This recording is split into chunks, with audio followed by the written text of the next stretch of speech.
Welcome, everybody. I am Sue Uran, the Executive Vice President and Chief Program Officer here at the Pew Charitable Trust.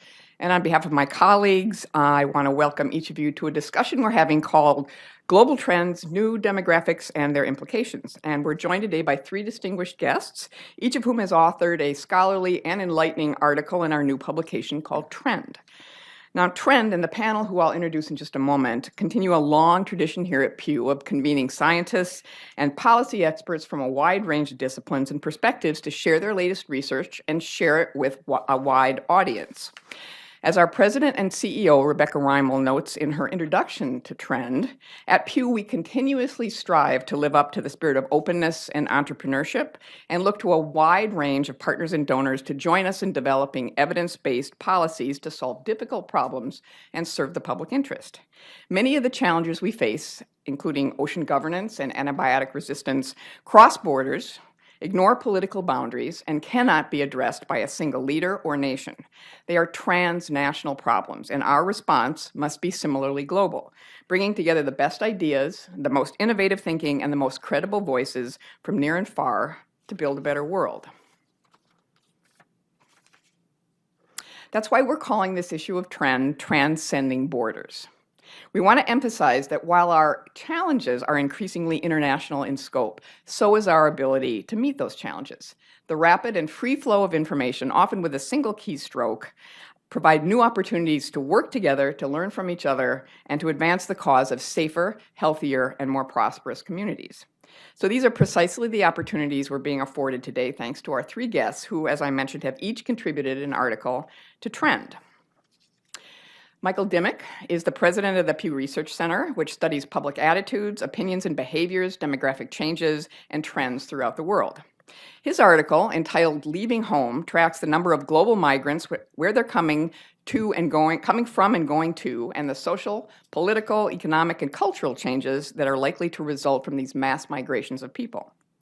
Homi Karas is an economist and a senior fellow and a deputy director of the Global Economy and Development Program at the Brookings Institution.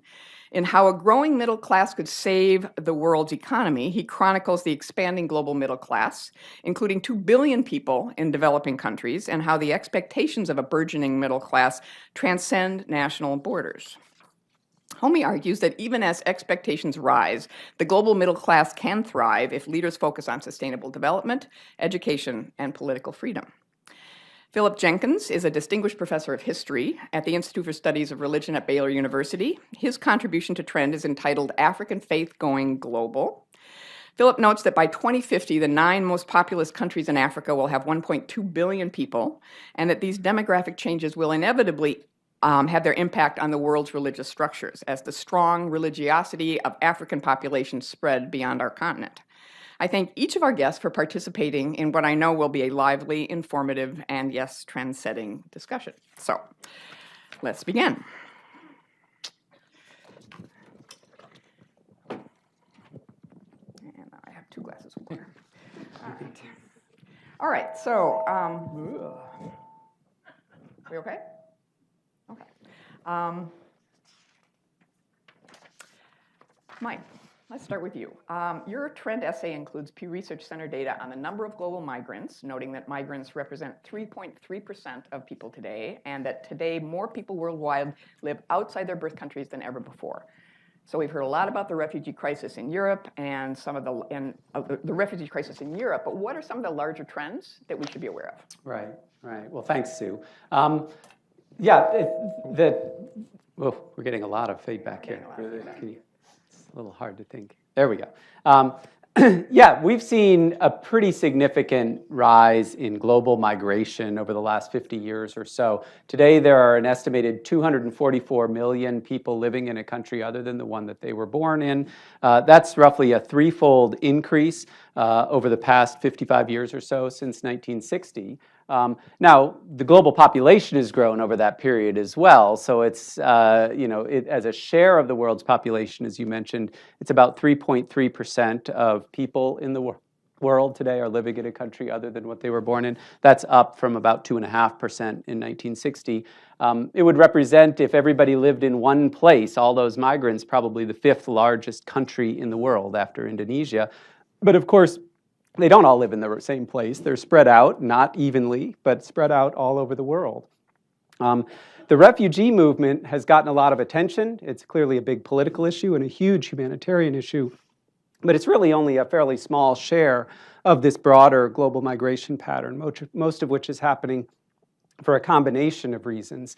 If you think about it, some of it is the dislocation element. People are leaving or fleeing something, political violence, discrimination, weather, opportunities that are just limited in the place that they live.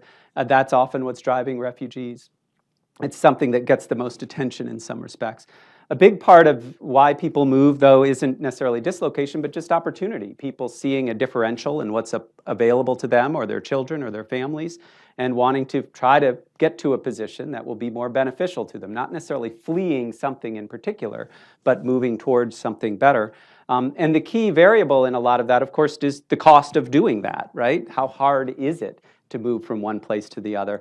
When you think about some of those push factors like weather and violence, and those things have changed. We're seeing a peak in refugees right now by most measures. But it sort of ebbs and flows at different times in human history.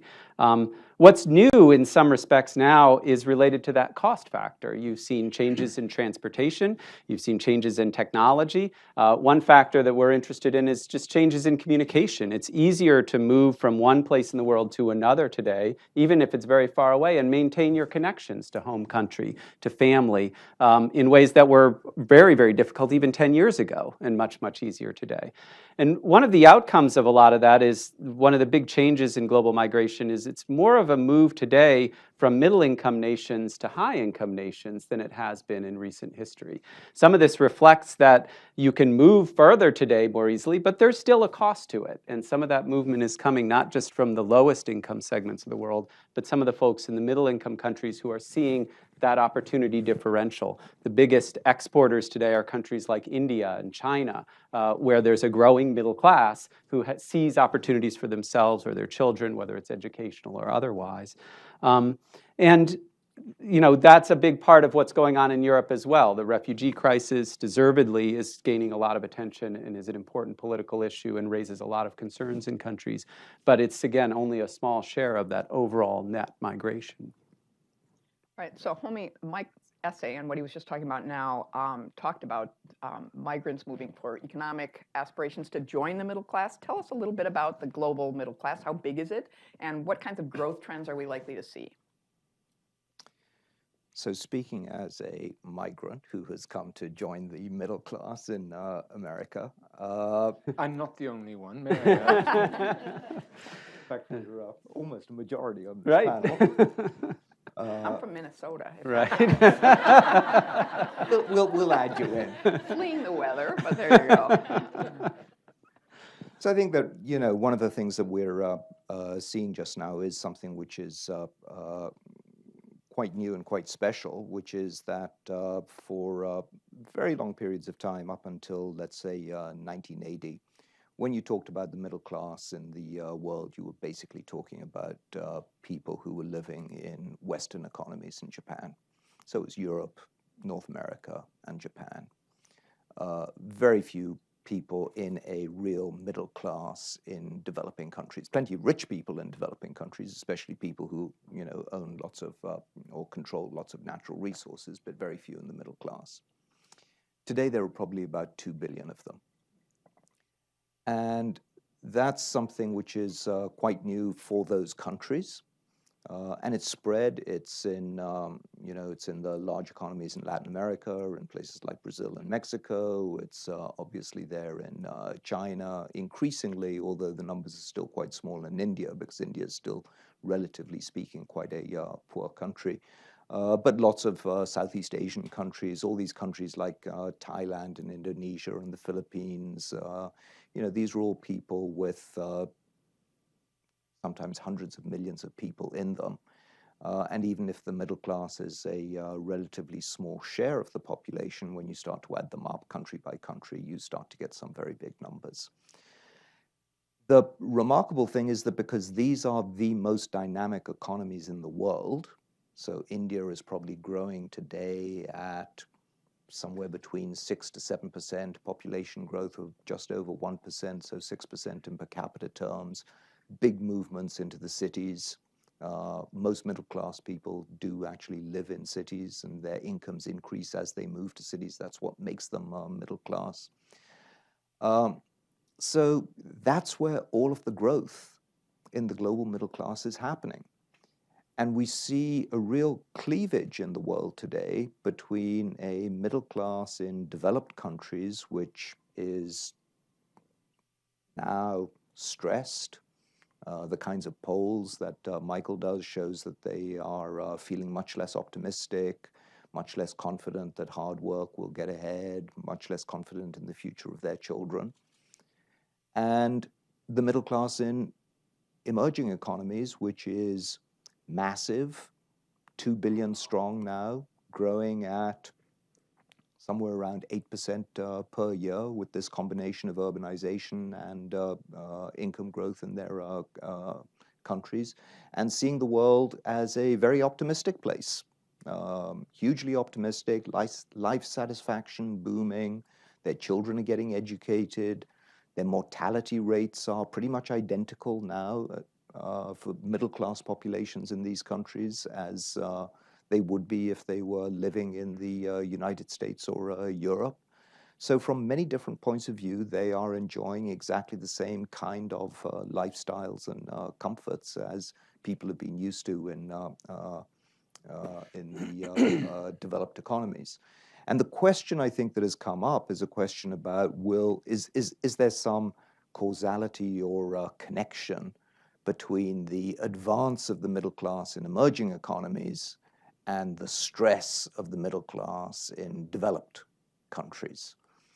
And I think it's convenient to paint that as if it were a close causal connection. And so people talk about, where have all the jobs gone? Well, the jobs have been outsourced to China or somewhere else. I think when you look in more detail, you find that that's probably a scapegoat kind of argument. It's the convenient ability to point your finger somewhere else and blame the foreigner. And actually, these processes are just operating quite independently. So when you look at what's driving the middle class in emerging economies, it's many of the same things that drove the middle class in the West. It's the movement to cities, it's better education, it's use of technology, it's getting access to power and the internet and things like that. And these people are getting better jobs, but most of their jobs are actually in service industries, not in manufacturing. And then when you look at what's driven the loss of manufacturing jobs in the West, which is where a lot of the decline in the middle class has happened, you see that it has much more to do with technology than it has to do with globalization or these jobs going abroad. And so even though manufacturing as a whole in absolute terms in the world is higher today than it has been in the past, the number of people working in manufacturing is much lower and has been declining over the last 10 years or so. So it's not really because the jobs are being taken away, or perhaps it is that the jobs are being taken away, but the jobs are being taken away by robots, not by other people. All right, Philip, so you say in the beginning of your essay, we can be reasonably sure where the bulk of the world's people will be living in 2050, but do we dare make statements about what they will believe? And you did dare to make statements, correct? So tell us, what can demographics tell us about the growing significance of Africa in the world's religious picture, and what are we seeing today that illustrates this important shift? I argue that there's a very close relationship between fertility rates and the religious faith of a particular society. Normally, if I look at a particular community and I look at its fertility rate, that is the average number of children that a woman will have through her lifetime, I can make reasonable guesstimates about the religious quality of that country, no matter what its religious tradition is. Generally speaking, a stability rate from which the population will neither rise nor fall is about 2.1. Europe, since the 1960s, has pioneered very low fertility rates. And to oversimplify an argument, low fertility rates correspond closely with secularization and the decline of organized institutional religion. If a country has a rate of 1.4, it's likely to be secularizing. If it's a traditional, what we used to call a third world rate of, say, 5 or 6, it is likely to be more traditional-minded in terms of religion, in terms of gender attitudes, of religiosity. And as I say, I'm not just making those as oracular pronouncements, well, I am in this instance, and I try and explain why this is. But I argue that one of the most important changes in the world, and this relates very closely to what my two colleagues here are saying, is that there is a massive disparity between the fertility rates of much of the world and one continent, which is Africa. Africa failed to get the memo about lower fertility rates. Fertility rates are collapsing in some of the most surprising countries. And if it's true that it means that low fertility means secularization, this is very intriguing for a country like Iran, which has some of the sharpest falling fertility in the world and is now roughly on the level of a middle-ranking European country. African rates remain very high, and the consequence of that is an ever larger share of the world's people will live in Africa. By some projections, the figure could be 40% by the end of this century. And it also means that those communities, at least for the foreseeable future, for some decades, are likely to be highly religious. There was a very unfortunate blip some years ago when a Nigerian census showed that 99% of the people of Nigeria believed in God. The next survey, of course, showed it was 100%. And whatever religious tradition you look at, we seem to have this growth. If that's true, then first of all, we see continuing very strong religiosity in Africa, where countries like Ethiopia, Uganda, Nigeria, Congo continue to have fertility rates of around 5.5, very traditional. And of course, that has implications for the style of religion. It tends to be very, very passionate, very devout, whether we're talking about Christian or Muslim. But also, you look at a country like, for example, Uganda, and you look and see that in 1950, it had a population of 5.5 million. And by 2050, it should have a population of about 80 million. And you think, where are they going to put those people in a country roughly the size of Oregon? And the answer is probably not in Uganda. But the good news is the countries like Italy and Spain will be in urgent need of people to do the jobs and pay the taxes. As a result, there are a great many African migrants around the world.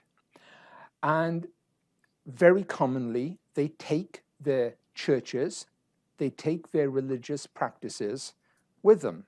I use many examples of that. The largest Christian congregation in Europe is, of course, in Kiev, in Ukraine. And of course, it was founded by a Nigerian. Anywhere you look in Europe, you will find Nigerian churches in Anglophone countries and Congolese clergy running the mega churches in France or Belgium. That phenomenon of migrant religion, basically, I suppose my point is what happens in Africa does not stay in Africa. So if I was asked, I suppose, the most important trend in the world today, then obviously I would look at these issues of migration and the growth of the middle class, which are absolutely indissolubly bound with these demographic trends.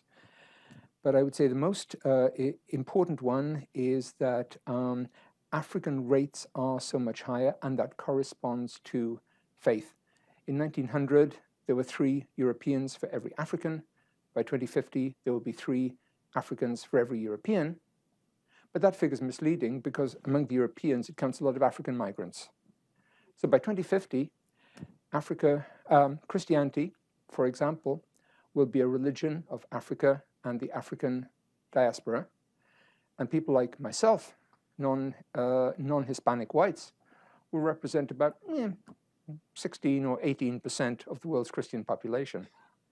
That's quite a revolution. It has many elements, but I think the demographics and particularly fertility rates are a leading element of that.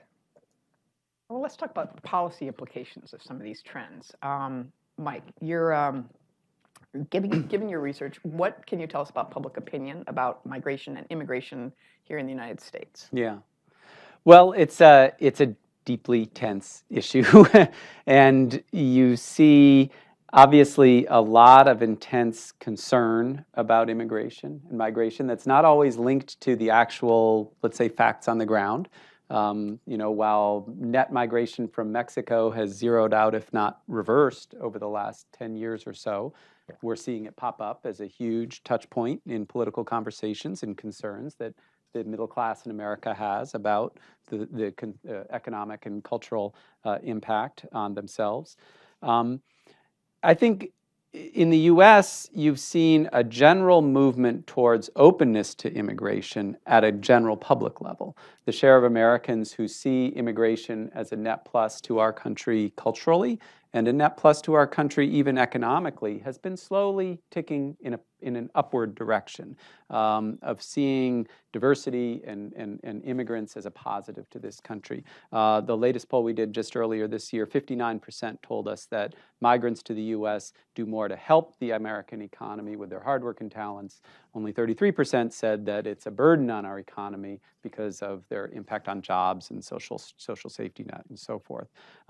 That is a very generationally driven phenomenon, but of course the generational phenomenon is also a racial and ethnic phenomenon because the youngest generations are the most diverse and the most impacted by the big waves of immigration over the last 20 to 30 years, particularly from Latin America.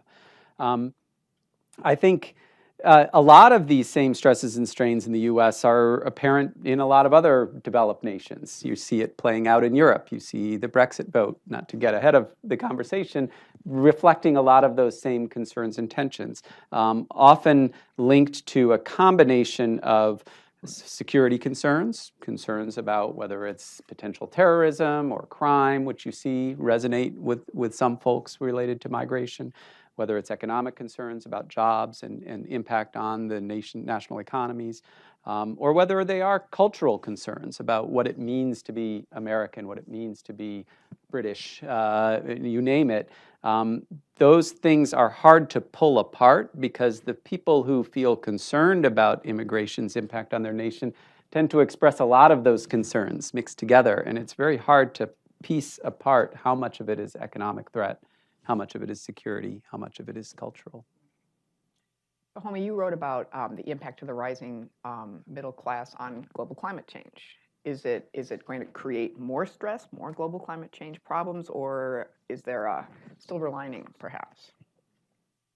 Well, I think the immediate thinking is that this will inevitably be more stress. I mean, what does the middle class do? They buy cars, they buy houses, and there's just more power generated, etc. But I think that there's an interesting phenomenon, which is that they also have far fewer children, and it comes straight back to this question about Africa.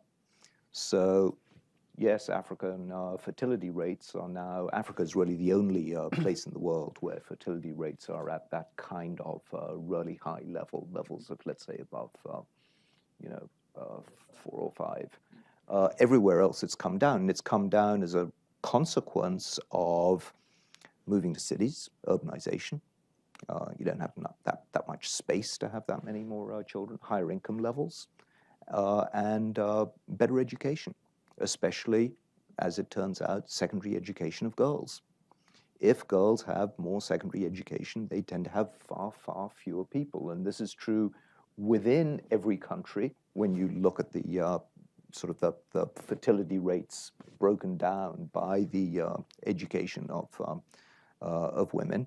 And it's true across countries and those that put more emphasis on education.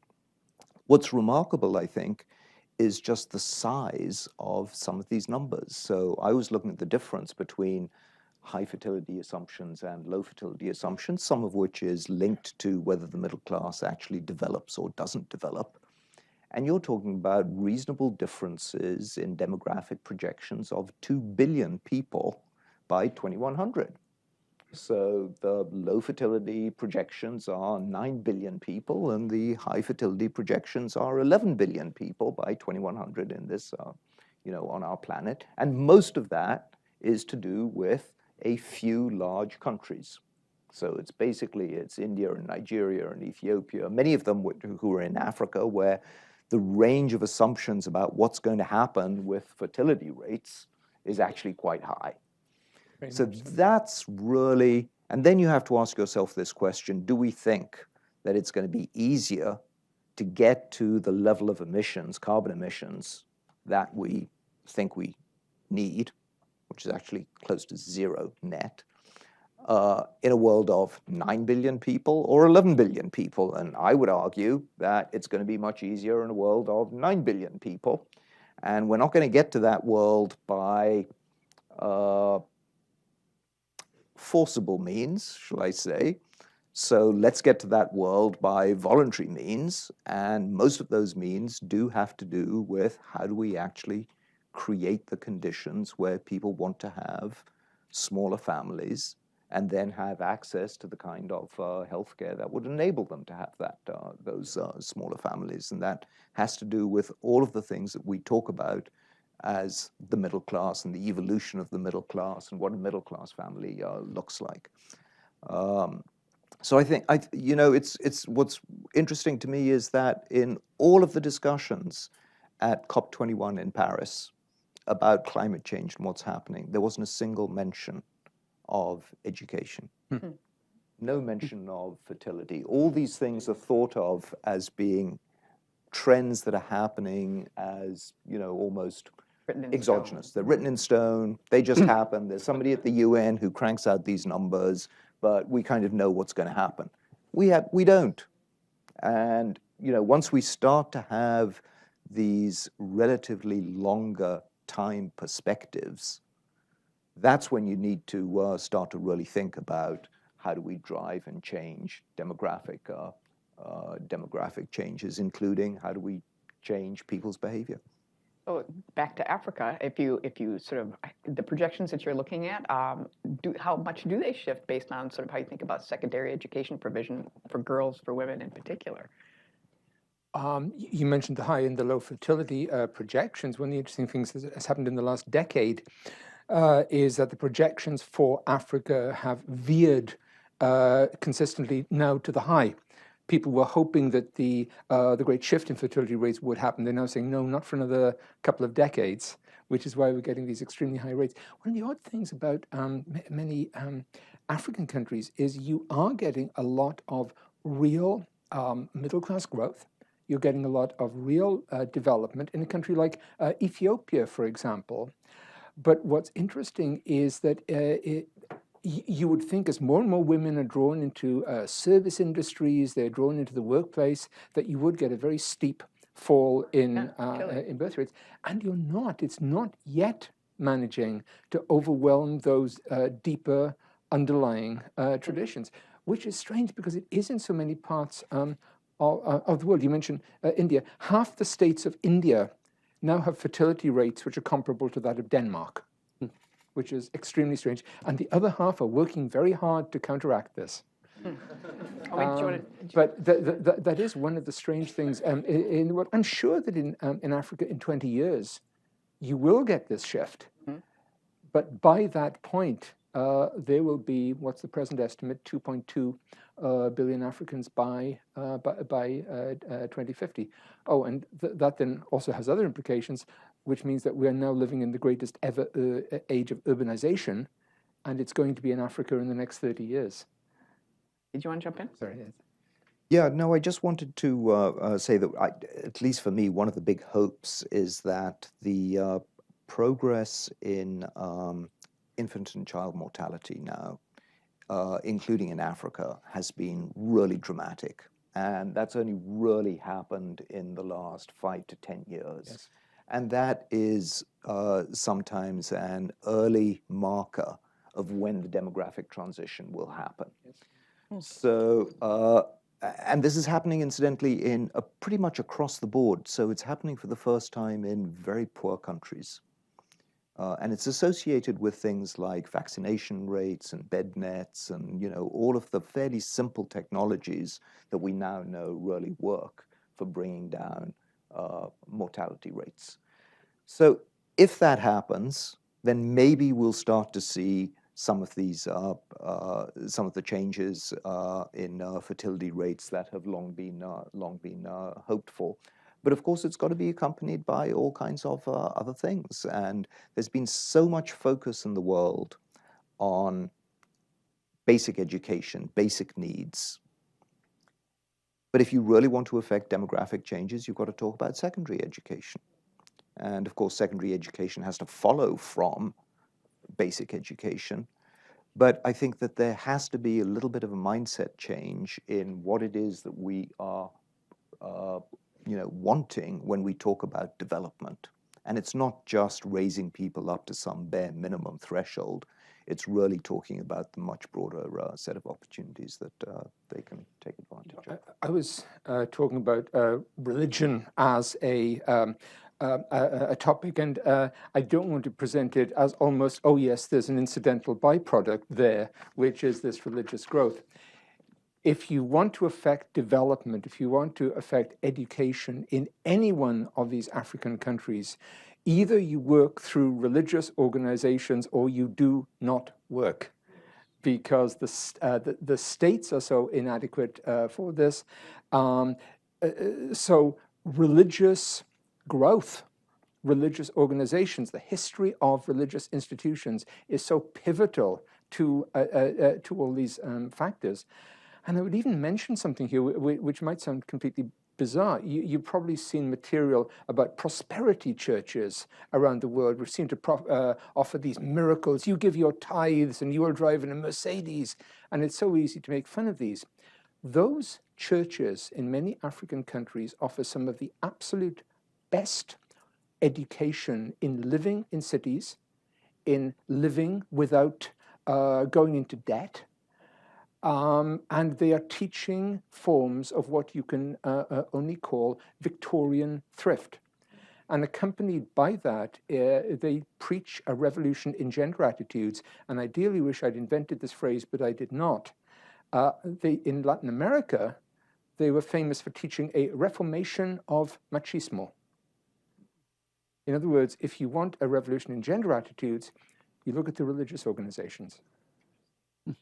These are huge global trends. Let's talk a little bit about how these trends are shaping people's worldviews, essentially. So Mike, talk about sort of globally, how are people feeling about globalization? Yeah. I mean, it is interesting because so much of this is a function of this broader trend of globalization, the broader interconnectedness of the world, whether it's migration, whether it's the overall size of the world, the middle class, economic opportunity, and so forth. And globalization is met with these kind of mixed feelings around the world. We hinted at it earlier. There are many people in the developed world who look at this larger interconnected world with great positivity and with great concern. And many of the first world middle classes, let's just say, often see more threat than positive out of this. One of the most consistent findings we find about trade, for example, in polling in the US and in Europe is people say, yeah, trade, open trade, free trade is good for the country, but it's probably bad for me. I'm going to lose out in this deal. And why? Because they do see people in the rest of the world willing to do what they do, that's their perception, for less than they are able to do it or willing to do it, and that those opportunities dry up. I would agree very much with the idea that that may be a distortion of a whole lot of factors that are happening at the same time that are putting pressures on people's lives. And I agree with the technological change as a big factor in a lot of this, that the fundamentals of the economy are changing in ways that are destabilizing the middle class of the US and Europe and Japan and elsewhere, and that it looks like that's globalization and this interchange economically of new workers and that threat, when it's really a broader change in the whole nature of the economy. But it is seen in sort of concerning ways. When you look at that picture from people in developing and emerging nations, it does feel much more positive. We consistently find in our survey work around the world, global publics seeing very positive outcomes from more integration with the rest of the world, that it inherently increases opportunity for people in their countries. Very positive views of countries like the US and China. It's not political us versus them to folks in Africa. They love the Chinese coming in and investing and building infrastructure. They love the Americans coming. They take the politics out of it. We just like the lift that it gives our economies, the opportunities that it builds. And you also see it playing out with the migration story. There is a lot of discussion about the impact of migration on the receiving countries and the political and cultural and economic strains that that can raise. But it's also a very interesting issue from the perspective of the sending countries, the countries that are probably shipping, more people are leaving than coming in, let's just say, because that raises its own sort of political and social tensions. There are concerns in some countries about this so-called brain drain, right? That people are getting educated up. They finally get to a position where they could afford to go to a place like the US or the UK, and then that country is losing out on those top earners or that highest potential. But there's a flip to that, and many countries have sort of embraced emigration as a part of the overall economic development of their countries, and try to find ways to retain those ties with people, even if they do emigrate and move to other countries, making it easy, for example, for people who may not live in your country anymore to still vote in your country, to still feel connected to your country. And sort of one economic story that's received some more attention recently are global remittances, the share of people who leave countries, work in other countries, and are sending money back to usually their family members. These are often look like small amounts on an individual level, but they aggregate up to huge amounts of money that's going from largely, high-income countries back to middle and lower-income countries, in the order of an estimated $600 billion last year in these sort of person-to-person remittances, exceeding the amount of money coming from global aid from these first world countries. So you're seeing a lot of sort of dynamics around this from both the sending and receiving side. Homi, in the wake of Arab Spring, there was a sense that the growing middle class would really drive more openness, more political freedom. What would the data tell us about what? I think, interestingly, the hope that the middle class would somehow usher in an era of kind of, liberal democracies is more a wish than really based on evidence. And you've got as many middle classes. The middle class tends to enjoy stability. They want to have a stable economy. They do take a long-term view of things. They want to be able to save. They want to work hard. They want their children to be educated. All of these things have their impact over long periods of time. And so what we've seen is actually there are quite a few autocracies that promise that stability and deliver that stability over long periods of time. And the middle class can be perfectly happy and content. And so there are people who write about the so-called authoritarian bargain, where, an autocracy basically promises stability and generates conditions where there can be at least some improvement in people's lives, but don't, in return, don't grant any additional political freedoms. That tends to be quite damaging in the long run for economic growth, because it squeezes out innovation, inventiveness, and entrepreneurship. But for several decades, it can be quite a viable strategy.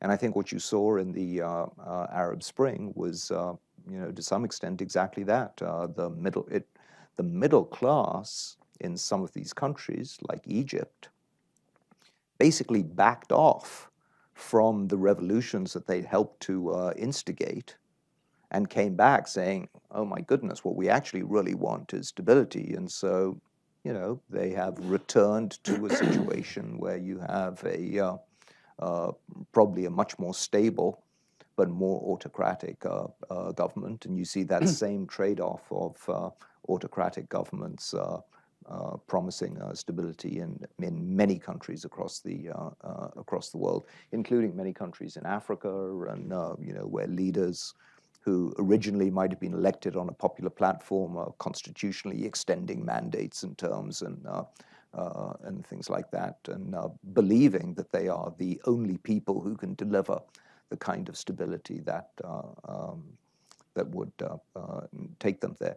And there are some models where this can be very successful over long periods of time. And some people point to Singapore as a country which has essentially had a fairly tight control, certainly politically, over the country's future, but has delivered extremely well in terms of economics.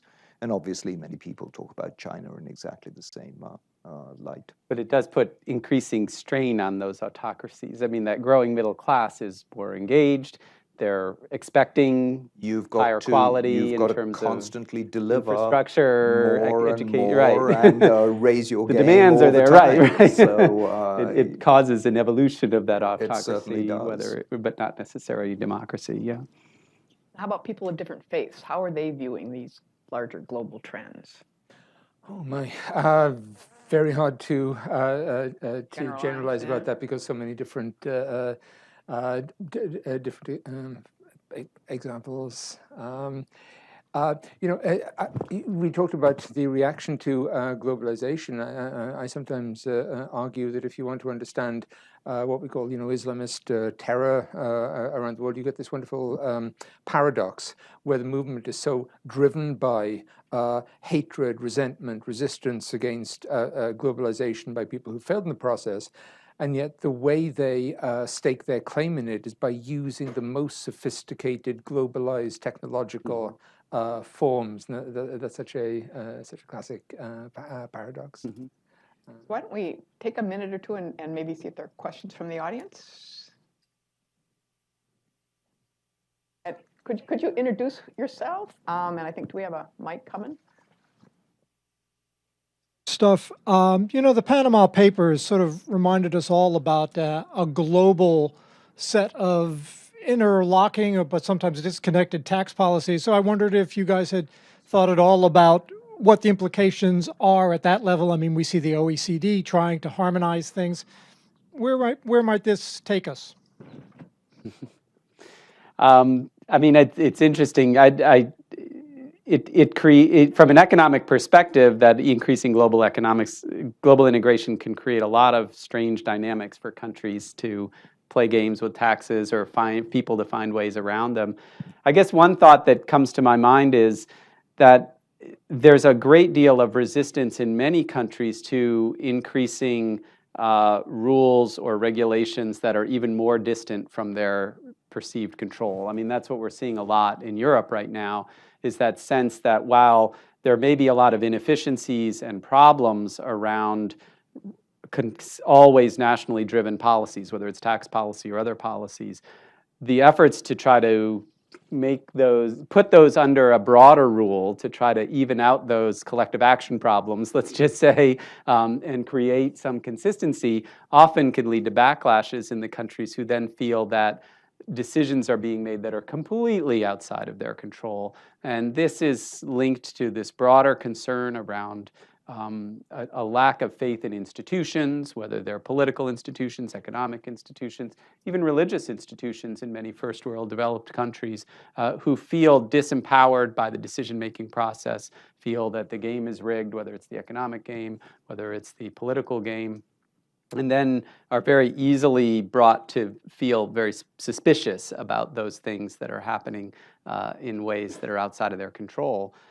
So at the same time, it goes back to the earlier conversation about views about globalization. There is a sense of opportunity associated with globalization and that greater integration, but there's also a sense of a loss of control. I mean, when you survey Americans about their view of the United States, they really, there are the same levels of pride and goodwill towards the United States, but there's really a sense that the United States is not in control of its destiny the way that it was before, and that's because it's now part of a system that is moving with its own momentum in ways that make people feel that their leadership is less empowered, and then that leads to these cycles of concern, distrust, and distancing. I don't know if anybody else had a thought. Other questions? Yes. I think I can do it. Okay. I'm Fred Michel. I'm an historical researcher, and I'm getting a lot of feedback from my friends in Europe, particularly those in France, Germany, and Sweden, that these countries are apprehensive, and that's put it politely, about losing their cultural identities. Yeah. The projections that I've seen, and this goes back all the way to Sarkozy when he was president of France, and continues under Hollande, is that the average French family has 1.2 children, and the average Muslim family has about 8.1 children. And so, therefore, within about 25 years, France could very well become an Islamic state. There are concerns, Notre Dame Cathedral. I regard that as a nice landmark, and if it did not honor the Prophet Muhammad, perhaps it should be destroyed and that type of thing. So these are the concerns that I'm hearing. I wonder if you could address that, please, and also what efforts, if any, were made in terms of stepping up the birth rate in Europe through in vitro fertilization, special dispensations of no taxes for 3 to 5 years if they have another child, and things like that, please. Thank you. Tackle those. One of the most important things that's happened in recent years in Europe, and you get this in all migrant societies, the first generation of migrants always have extremely high fertility rates. There's a reason for that. They tend to be young, active, and the sort of people who move a lot. So they tend to have lots of kids. When you look at the second generation, third generation, they always merge with the existing rates. France is now up to an average rate of roundabout replacement. It's roundabout at 2.1. Old stock French folk have been rising a lot, but but a lot of the growth has been from non-Muslim migrants. There are a ton of Christian Africans. For many years, one of the largest immigrant groups in France was Portuguese. So it's a complex story. Always be very suspicious about some of these figures about Muslim fertility rates. They are so varied, and the countries that are traditionally the main sources for migration to Europe, Morocco, Algeria, Tunisia, are collapsing in their fertility rates. Their unofficial motto is next year in Denmark. The country with the lowest fertility rate in the Arab world is Tunisia, which is, of course, where the Arab Spring started.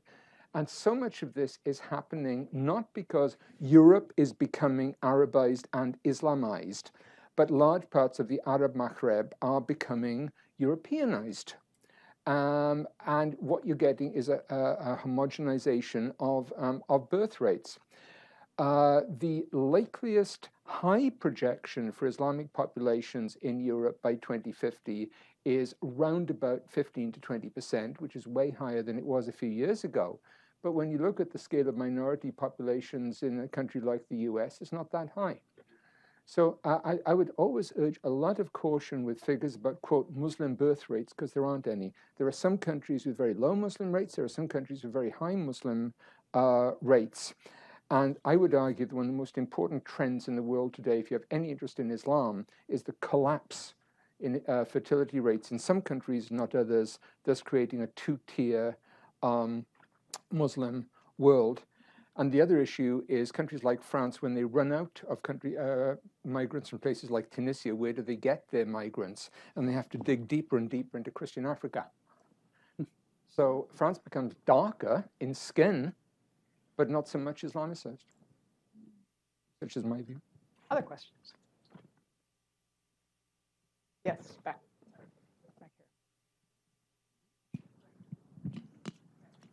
Pass this down that way. Professor D.O. Dillard, I'm an administrator at a Baptist church here in the city. I'm also an Episcopalian, and many of the Anglican bishops in Africa are virulently anti-gay. How does that affect the African clergy who found churches in other countries who are more accepting of gays and lesbians?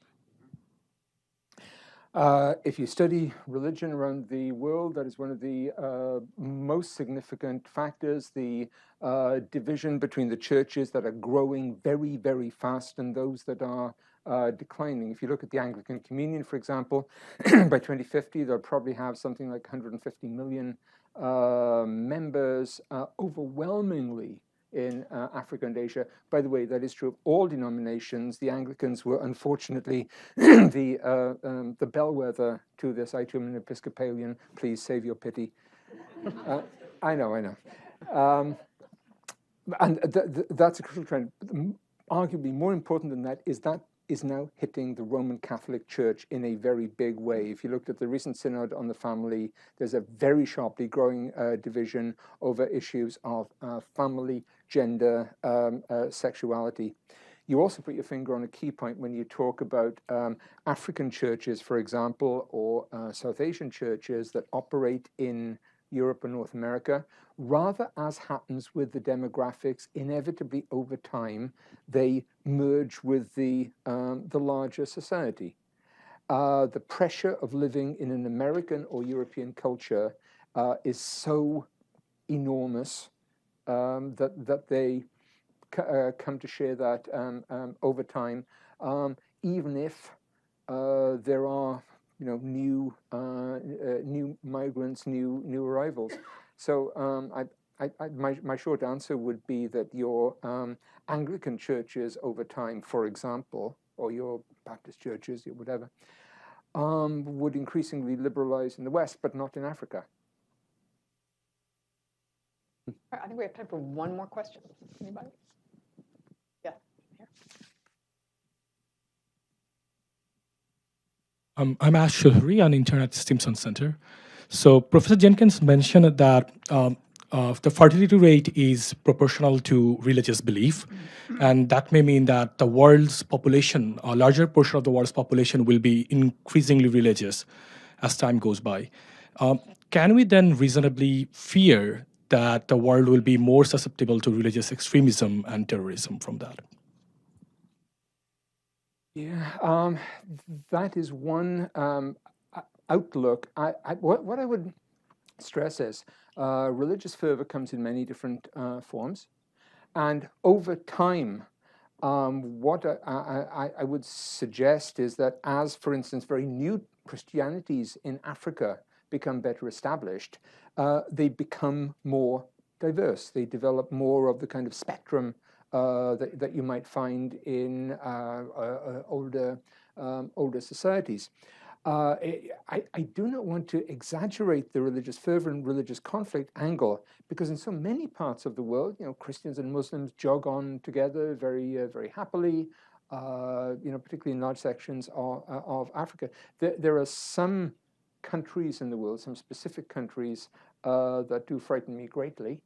The obvious country being Nigeria, a country that by the third quarter of this century could theoretically have 400 million people, not to mention a very large diaspora around the world, and appears to be 50-50 split between Christians and Muslims, who traditionally have gotten very well, but in the age of Boko Haram and similar groups seem to be heading in a very difficult situation. In some ways, Nigeria is a very good example to draw so many themes together here, because that is one of the great diaspora countries, and it's also one of the classic examples of a surging middle class, which often expresses its aspirations through new civic institutions and religious institutions.